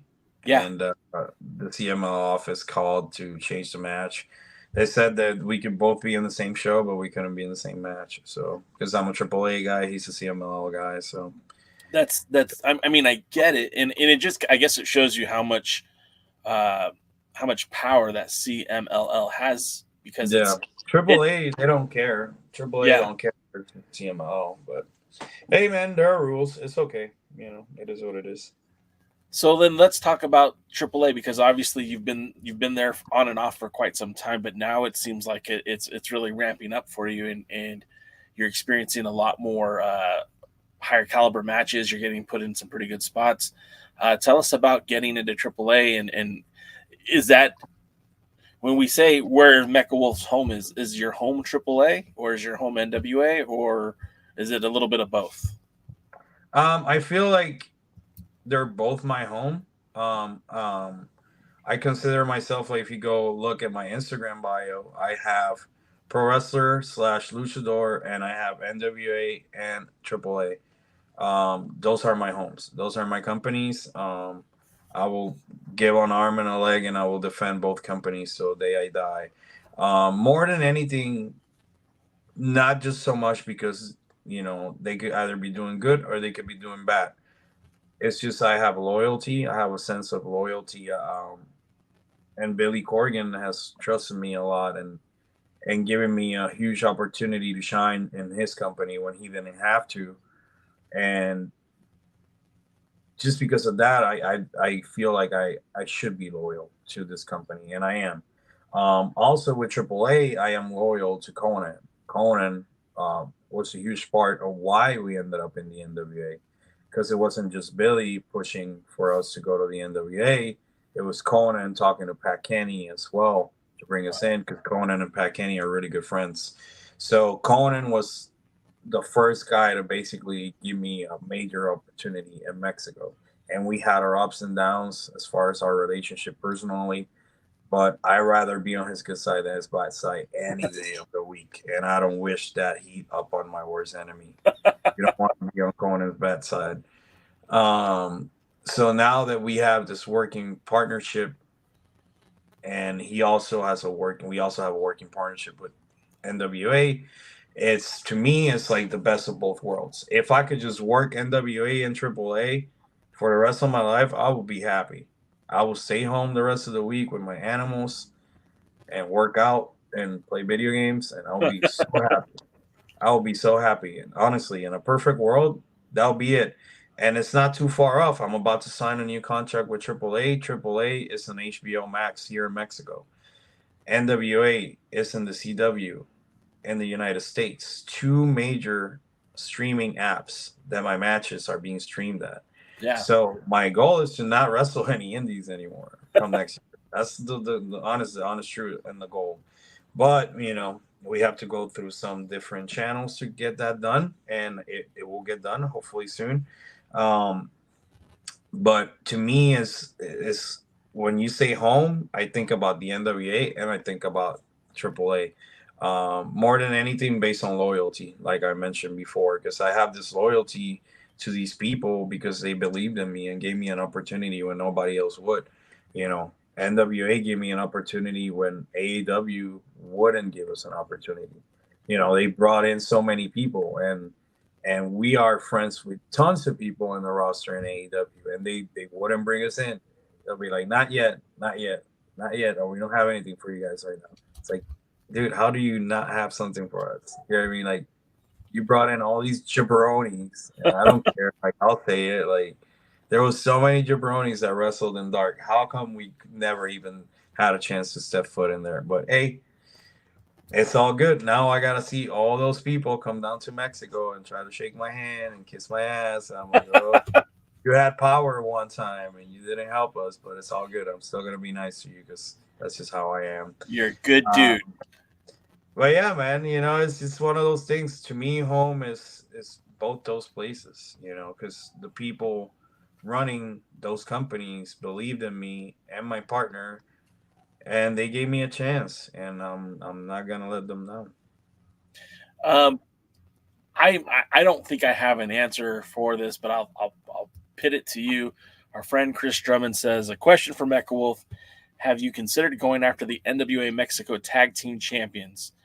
And they're not recognized by right. the NWA. There was like a whole deal and drama when they came out with the belts because they decided to come up with those belts when we won the titles, like literally a week after. So we kind of took it as an insult and we got really bothered for it because we're like, hey, you haven't brought these belts out in years and you decide to bring them out the day or 2 days after Mecha Wolf and Bestia 666 win the world tag team championship. Yeah. So yeah, I saw that as kind of insulting. So I think I don't even think they're even rolling with that anymore because the champion is Tejano and his brother, and Tejano's in AAA, and he doesn't come out with it or mention the belt or nothing. So I think that stuff is all done, especially because they got like no traction. They thought that they were gonna get like some sort of like unification match with us or something like that. What promotion was even pushing those belts? I think it was just something that Blue Demon was doing on his own. Yeah.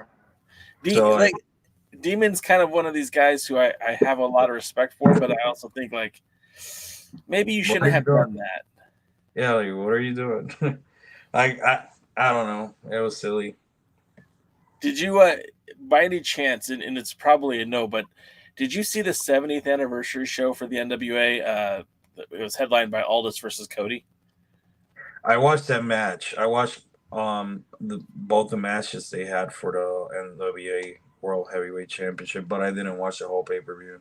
The pre-show introductions featured former world champions. So you had Tim Storm in the ring, you had Jack Stane in the ring, Colt Cabana, Jeff Jarrett, and Blue Demon Jr.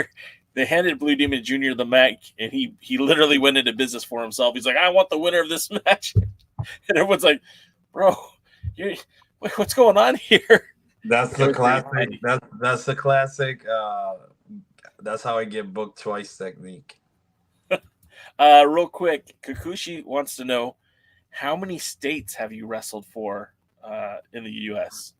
Oh, too many. I have never been to Alaska. There's a promotion that keeps running out there, and I'm like, I want to go there so bad. Like, I want to go there so bad. But as far as like states, I wouldn't know the exact number. I think I've been to almost every state, at least once. And as far as countries, let's say Japan, Panama, Ecuador, Chile, United States, Puerto Rico, Canada, the UK. Oh man, I'm missing some, but yeah, few like 10 countries maybe. Australia, yeah.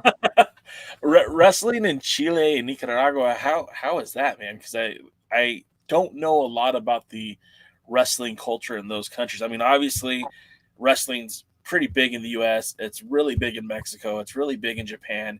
It's pretty big in Canada. It's pretty big in the UK. But like in Nicaragua or Chile, is it a thing? Is it just is it like independent level or is it a big deal? So Chile has a pretty big wrestling fan base, but they don't get that many shows a year. So when we will go, it was with Hugo Savinovich. He will bring this show called Wrestling Superstar, and he will always bring in like 10 names. Like, say, for example, one of the cards had the Hardy Boys versus the Young Bucks in a ladder match. It had RBD versus Mr. Anderson. It had me versus Penta Cero Miedo for one of the belts. It had Ricochet, MVP, all these people. Like, there are pretty much most of them are in WWE now. Sounds like a pretty awesome show. They will have like super cards, and then they will do it at this place called Teatro Tuatitlan. So it's like this big arena, and Chilean fans are rowdy. Like, you couldn't leave the hotel rowdy. Like, they will rip your clothes off rowdy. Yikes. Like, Jeff Hardy went out, and he's like, whatever, screw security. he had to go back in like 5 seconds because they started ripping up his shirt. They ripped his shirt off, and then they started ripping it amongst themselves to get a piece each of his shirt. And then they brought him to him later so they could sign it, and he did. Like, he's such a nice guy. But they are really, really hungry fans. Like, Ghost, one of my favorite bands, they were just playing there a couple months ago, and I think Chile and Mexico were the loudest crowds they've ever had in the whole tour. And I'm talking world tour. So like they're really rowdy. They love wrestling. And Ecuador is really small. Huge fans. The guys that are there are really hungry and really, really, really want to push this thing ahead. But unfortunately, due to the conditions of the country and, you know, the corruption and the poverty and the wrestling is not huge there. If you get like 100 people at a show, that's a good show. And then Panama is about the same as Ecuador. They're very similar as far as like the draw. There's only like maybe 2 companies that are in Panama. There are like the major companies, and you know, all the times that I've been there, like I do a seminar and I try to teach them as much as I can, and they're always really grateful because it's stuff that they never even knew about, because they don't get a chance to have people come and teach them and sit down with them and explain things to them. So yeah, other than that, it's a different experience.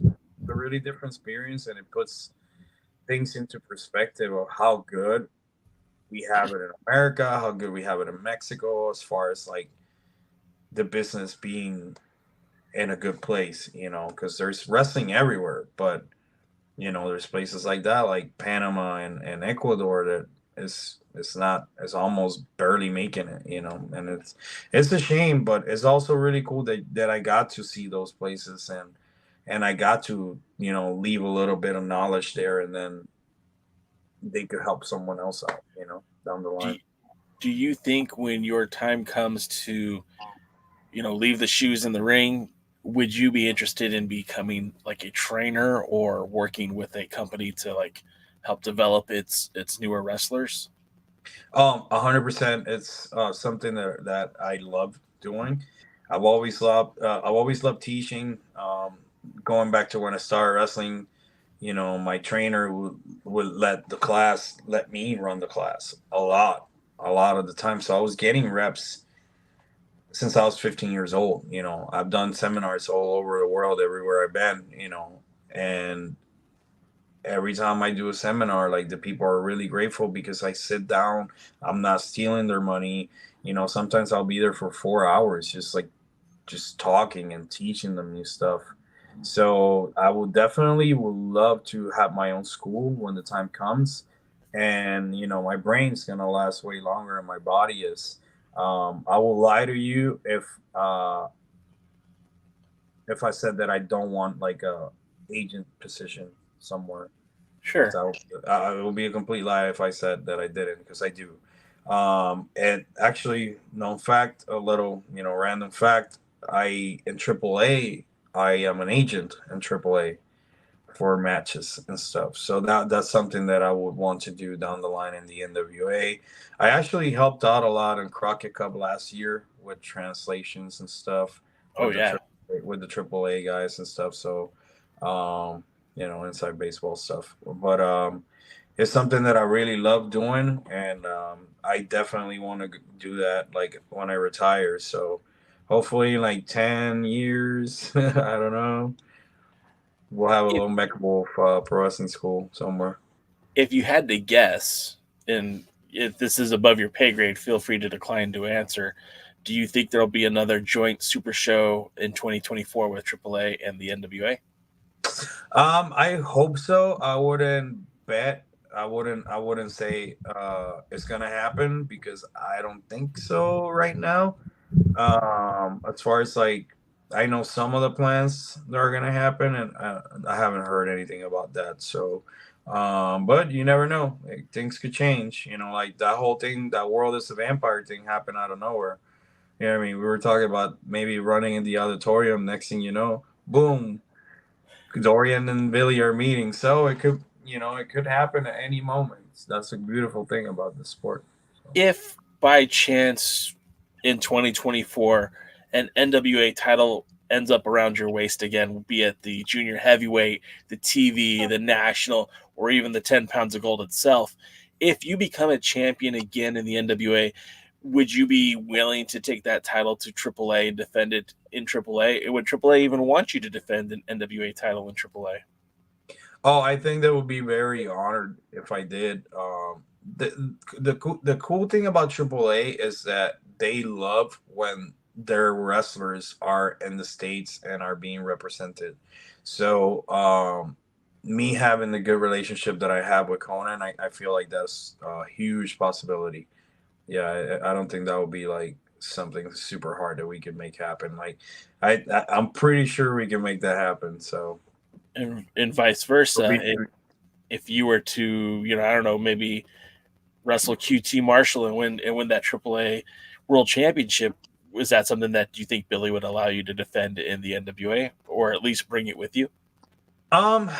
Knowing Billy, probably not. Okay, that's fair. Knowing Billy, probably not. But at the very least, that will let me walk out with the belt. At the very least, yeah. So we've talked a lot about the past and present, even a little bit about your future. What we haven't talked about yet is your band. And, luckily, thankfully, you were so gracious to let me check out the show in Mexico City, which was like coming out that day, man. Yeah, that was that was so cool. And I was sitting there and I'm looking around and I'm like, oh, there's Polka Dot Pam. Pam goes everywhere. And then I see Kerry Morton and he's taking his shirt off, waving around like a crazy man. I look over here and I see Rocky Romero and Oracula. And I'm like, wow, this is like a star-studded event. First of all, you mentioned earlier, like your taste in music. When did you decide that, hey, this is something I can also do? Because I'm not busy enough just wrestling everywhere. I also want to have a band and tour and make music. When did that come across to you? And at what point did you say, okay, I'm gonna carve out time for this in my busy schedule.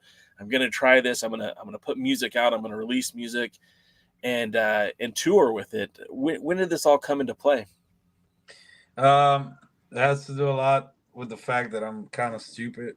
But honestly, it was something I really wanted to do. It all started with just quick story. I have so many stories.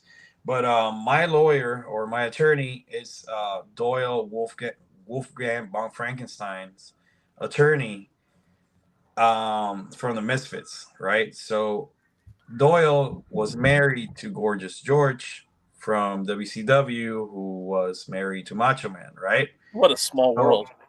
So my lawyer / attorney did all the divorce proceedings for Doyle, right? Okay. He knows I'm a huge fan of the Misfits. He's a huge fan of the Misfits. And he's like, hey, man, Doyle is playing with his band a couple blocks away from your house. This is when I lived in Florida. And I'm like, what are you talking about? Like, Doyle has a band? He said, yeah, he has a band. Go check him out. I'll get you backstage and VIP passes and whatnot. So I dragged one of my friends to the show. And one of the bands that was opening for Doyle that night, they're called Swift Knuckle Solution. They're from Orlando. And I fell in love with this band that was opening. And I was like, oh, man, like maybe these guys will be cool and write me a song, So I went to their merch table to go buy some merch. And the bass player sees me. He opens his eyes like super big. He's like, dude, are you Mecha Wolf, man? I'm like, yeah, awesome show. Can I buy some of your stuff? He's like, no, here's some stuff. So I bought some stuff and he gave me a bunch of stuff. So next thing you know, I ended up clicking with these guys and we ended up talking about possibly them doing an entrance song for me. So that entrance song ended up becoming like, hey, why don't you just come sing for the song? Why don't you might as well just sing 2 other songs? And I was like, you know what? Fuck it. Let's go for it.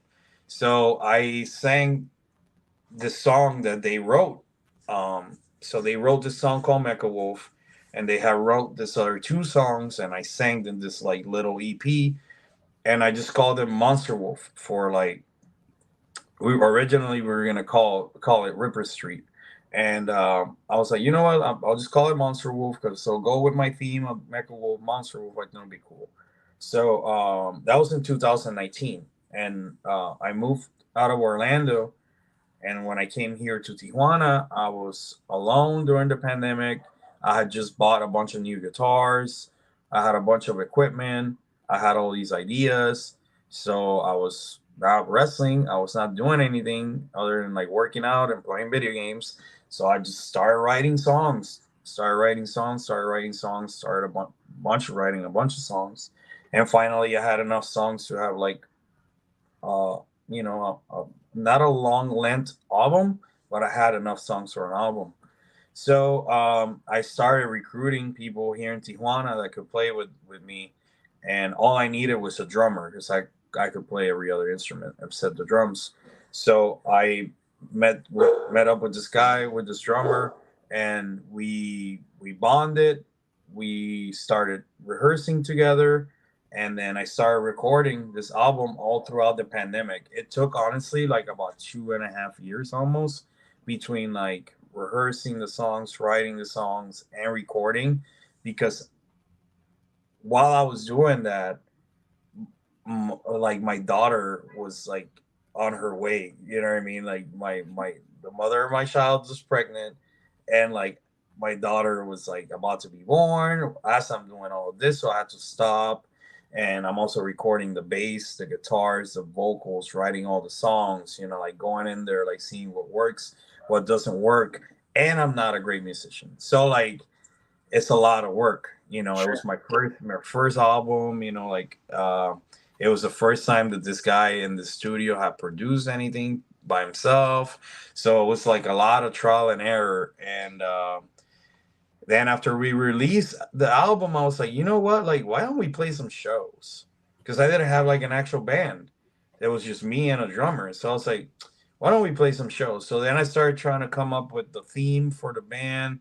And at first, everybody had makeup on. And a lot of guys didn't look too cool in the makeup because like they would show up too late. And then I would just do whatever on their face. I did everybody's makeup. I did everybody's makeup. I ordered everybody's outfits. I coordinated the shows. I made the flyers. I wrote the songs. You know what I mean? Like, I was doing everything myself. So then I was like, why don't I just have these guys wear my entrance masks? Like, all these masks are like from $300 to $600. Like, I barely use them. I only use them for like big shows. So I was like, why don't I just put masks on all these dudes, and make them like cybernetic werewolves, and they're my band. And I was like, damn, Monster Wolf, boom, that's it, cybernetic werewolves. So then I started like really like going into the werewolf theme, because like most of the songs of the band are like horror movie based. Like I write about horror movies, werewolves, vampires, Frankenstein, stuff like that. So finally I got my band, and then we started playing shows. And fast forward to early this year, we played at the Whiskey Go-Go twice. Like anybody played there. We played in Las Vegas. We opened for Doyle at the Whiskey 2 nights in a row. We opened for Doyle in Monterey. We played in Mexico City. We've done so much, and we've only been playing shows about a year, like actually playing shows.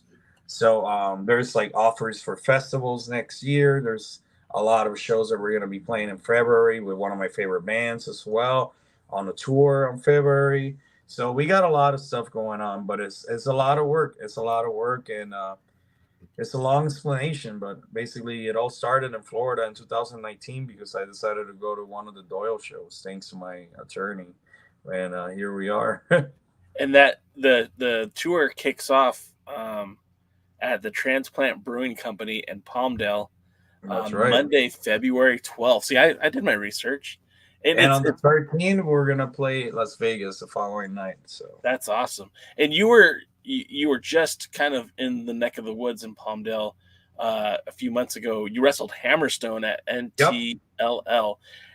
That show, that they happened to be on my radar because I used to work for SoCal Uncensored. I used to run that website, and they would tag me and the board on everything that they post. And I was like, damn, Mecha Wolf's going to be out in Palmdale. That's not a short drive for me, but that's they really have been trying their hardest to make a good show out there.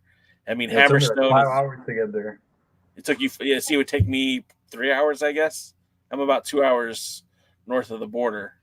I was telling you this. It's easier for me to drive to TJ and watch you wrestle than it is for me to drive to LA and watch you wrestle. That's crazy. That's crazy. And I was doing the math the other day. I've seen you wrestle more. I've never seen you wrestle in California, but I know you're here all the time. I've seen you wrestle more in Mexico than I've seen you wrestle in the U.S. That's crazy. Hey, man. Hey, you know your stuff, though. You know. You have to look. If I tell people I'm an authority when it comes to talking about pro wrestling and never actually did those drives and never went to those places, then I wouldn't be much of an authority. You know, I've St. Louis, just in the last year, St. Louis, Glassboro, Nashville, Columbia, and then Tijuana multiple times, Mexico City. So like I feel like I have a little bit of credibility, you know? Yeah, man. You and Pam, dude, like you guys are everywhere. It's crazy. Pam's got me beat, but the one thing I have on Pam that she'll never be able to do is I went to China to see Aldous versus Cabana. She can't. I she'll thought, never. I thought she was gonna go to Australia. I was like, oh man, that would have been cool too. But that would have been hard because we barely had a chance to breathe there, man. It was crazy. Well, you guys did like 10 shows in 15 days. That's incredible. Like you literally had a music band's touring schedule, and that's crazy. Like, yeah. I think about the recovery time. You know, like I know, like the WWE guys wrestle 300 days a year, but they also don't go as hard as you guys go. You know, it was cool.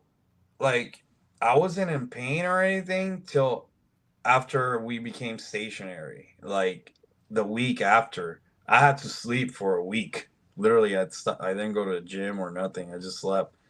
I slept and ordered Uber Eats for a week. I was like, I'm not moving. I'm not doing nothing. It was crazy, but it was worth it, man. It was totally worth it. So I can't believe that we've been talking for 2 hours. I feel like there's still so many more things to talk about. But wow. I don't want to keep you any longer than that. I appreciate you talking so much. My dog, if I don't feed him soon. Yeah, your dogs were cool. Your cats were cool, man. I appreciate you. Again, thank you so much for your time. You're going to be obviously returning to the NWA on January 13th. After 2 tapings, it feels like a year.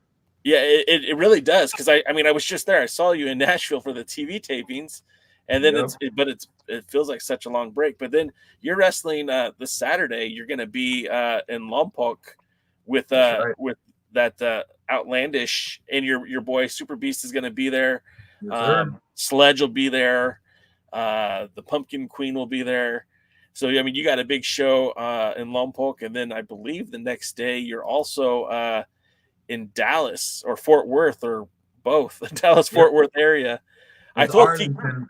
It's actually Arlington, but it's like in between. Like it's that weird Arlington, Dallas, whatever area. I keep telling DK he should go check you out because it's like that's such a you go there kind of frequently, but like it's not going to always be like that. It's the first time to get to see you live, and yeah, I'm the champion there. I'm actually myself and Black Taurus. We this will be our 5th match there. We had like a series of matches that really helped put both of us in the map. As far as the indies and stuff, and got us to go to AAA because we had those crazy matches, and now everybody's expecting us to top that match for match 5, but this time it's for the actual title of the company that I hold. So I'm really excited because I actually have that show on Saturday. I'm wrestling Sledge in Lompoc, and then fly to Dallas, wrestle Taurus, then fly to Mexico on Monday. Then AAA has a show on Tuesday, a television taping on Tuesday. Then I fly to Canada on Wednesday for the Man Lucha. We'll be Bessie and myself are going to tag with Sam Adonis, so that's going to be fun. And then I fly from there. I go all the way to Aguascalientes because we have a AAA house show on that Friday. So I'll be gone from Saturday till Saturday, basically a whole week. And living out of your suitcase, it sounds like it. Yep. That's the life of a rock star wrestler, man. Let me tell you. I picked the worst 2 jobs. You can't sit at home and play video games with this kind of touring schedule, but I do really. I know. I'm actually been trying to get somebody to hack one of my mini systems so I could bring it on the road. Because I love old school games, and I've recently been playing a lot of the old PlayStation 1 games. So I've been playing the old school Castlevania, old school Metal Gear, and now I'm playing the first like Resident Evil for the PlayStation. And I'm trying to get somebody to hack my thing before I go on the road so I can like have a bunch of games on that little system, because it's like about this big, so you could just take that anywhere, plug it to a TV in a hotel, and you get to go. Dumb question. Have you thought about doing a Twitch channel, doing your live streams? I actually was talking about that with Fury not that long ago, because this is literally like, I think it would be entertaining because I got all these animals, and like sometimes I'll cut promos on the games and stuff. So I think maybe one day, maybe if I have enough. It sucks because I don't have enough time for the stuff that I'm doing now, but I find a way somehow. Sure. Freaking going crazy half the time, but we do it, like the other day last week, I'm just rambling now, but like last week I had to have all my stuff packed up before I got back on the road, go to band rehearsals, go to the gym, all like in one day, like. And then by the time I got home from rehearsals, I had enough time to pack my suitcase to leave, so it was, and everybody's like, wait, you were just here? Like, how are you here? It's like, I don't even know, dude. We just do it, And I feel like it's good to be busy, because then when you don't have it, you're gonna miss it. So while you can, I don't have the schedule I don't have the schedule you have, but I definitely understand not having time just to do things that you want to do. Yeah, there's not enough time in the world. There isn't, And like, I want to keep writing songs. I want to keep, like working on the music. It's hard being ambitious and wanting to do so many things. Let's put it that way. No, I feel you on that. Sam Retro says you got to go get yourself a Raspberry Pi. I guess that's. Oh man, yes. I actually, one of my buddies had borrowed me one time, and I loved it. But yeah, pretty much you could make any of these things a Raspberry Pi. This is a Super Nintendo version. I got a Sega. I got a bunch of crap. Well, again, I want to thank you for your time. I'm wishing you all the best of luck on everything that's coming up. I won't be there on January 13th, but I'm sure our paths will cross again very soon. And I don't know, maybe in 6 months we can do this again, and you'll have like another 100 stories to tell, because it sounds like you're not as short on experiencing life, being on the road. 21 years, man. I've spent over half my life on the road. I started when I was 15 years old. This is all I know. This was an interview that I've been wanting to do for a while, man, and I think the fans are gonna like it. I really do appreciate you taking the time for that, and I'm gonna let you go, guys. That was the interview, and we're gonna call it a night here. So make sure the link is in the bio of the video, where you can find everything Monster Wolf, their Linktree page. Make sure you follow Mecha Wolf on Instagram. It's Mecha with the V Wolf. But all the links are in the description. Give this guy a follow. Go jump on Spotify and start listening to some Monster Wolf like I did. And seriously, if you're going to go to the gym too, it's great music to get you pumped up for the gym, because I use it when I work out, but not at a gym. I need to work out at a gym. All right, Mecha, you have a good one, and next time we'll see you guys at the matches. Thanks for joining the stream. This has been a presentation of Alliance-Wrestling.com. We genuinely appreciate your support. Would you consider subscribing so you'll never miss a future episode? I'd also like to remind you we do a live stream every Tuesday at 5 p.m. before NWA Power. You can find us on social media at The Alliance Blog, and until next time, we are The Alliance.